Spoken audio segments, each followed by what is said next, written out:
And so this long-standing question has been, is there a basic cultural, I mean, if you want to look at it negatively, you say a cultural obstacle, or if you want to look at it positively, is there a different cultural concept for how to organize a society that makes this part of the world incompatible with democracy? And what is the cause of these radical, violent Islamist movements? As I said, I am not a Middle East expert. I did spend a certain amount of my policy time in the State Department dealing with Middle Eastern issues. But what I know about Islam and what I know about other complex cultural traditions is that it makes me extremely doubtful that Islam, the religion, is the source of the problem. Because Islam, just like Hinduism or Christianity or other major religious traditions around the world, can be interpreted in any number of ways. And actually, in the current Islamic world, you have a number of rather, in my view, successful democracies. You have Turkey, you have Indonesia since 1997, you have Mali, you have Senegal, you have a number of other places, and also democracy at local levels that seems to work very well in a number of contemporary Arab countries. And so the way that a particular religion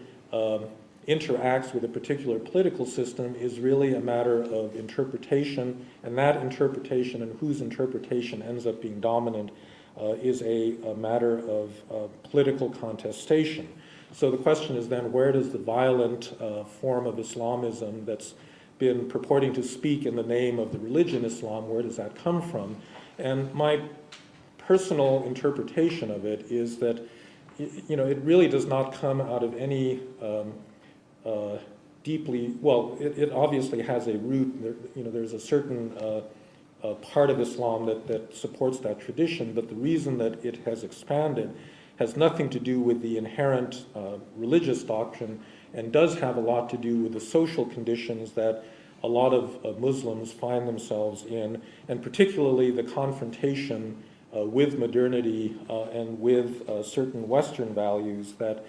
has occurred over the past few years. I think if you are a traditional Muslim, you live by a very clear set of rules in a society that defines those rules rather exactly. It's interesting that many of the people recruited into violent jihadist groups actually grew up and were recruited in Western Europe, in modern liberal democracies. And so the theory of the Bush administration that it's the lack of democracy that leads to this violence, I think, has got something wrong with it, because in fact a lot of those people were living in democratic societies.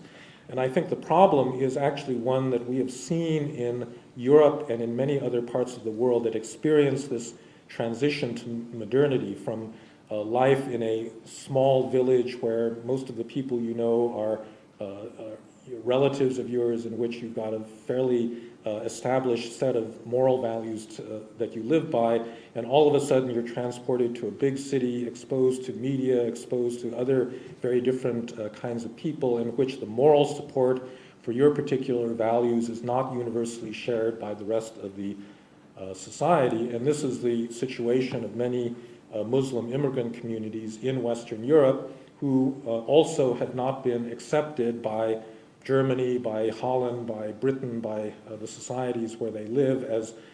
somehow genuinely British or German or Dutch or members of those national communities. And that is precisely the situation of social alienation that in the 20th century in European history led to the emergence of radical political movements, movements like fascism and Bolshevism, among a strata of people that simply did not find a home in the process of this transition to modernity. And I think that alienation can come in Europe, but it can also come in this part of the world when the modern world comes to you in the form of foreign influences, media, television, a lot of other sorts of things. And so I would locate the causes of this anti-democratic and anti-modern radicalism, as one of the efforts to search for identity, and it's really part, I think, not of a traditional religious tradition. It is part of modern identity politics that has led in other parts of the world to nationalism or to other forms of political extremism. Now, that identity question is a huge challenge to liberal democracy itself. Liberal democracy is weak on identity. It basically says we are going to recognize your dignity as a human being, not as a Muslim or an Arab or a Christian or a Native American or a woman or a gay person. All of those identities, are supposed to be subsumed in this broader human identity, but in fact, a lot of people want to identify with these smaller and oftentimes closed communities. And one of the big challenges for any pluralistic democratic society is how to reconcile their principled obligation to recognize individuals only as individuals against the demands of different linguistic, cultural, religious communities to be recognized as groups. And I would say in Europe, this is a bigger problem than in the United States. Finding a way of integrating Muslim minority communities in many Western European countries, I think, over the past few years has come to be recognized as first of all, it's a challenge that has not been adequately met in many places, and it's one that requires a redefinition of things like national identity to make them open to the possibility of taking in people that did not grow up in the native context. And that is something that democracies there will have to solve.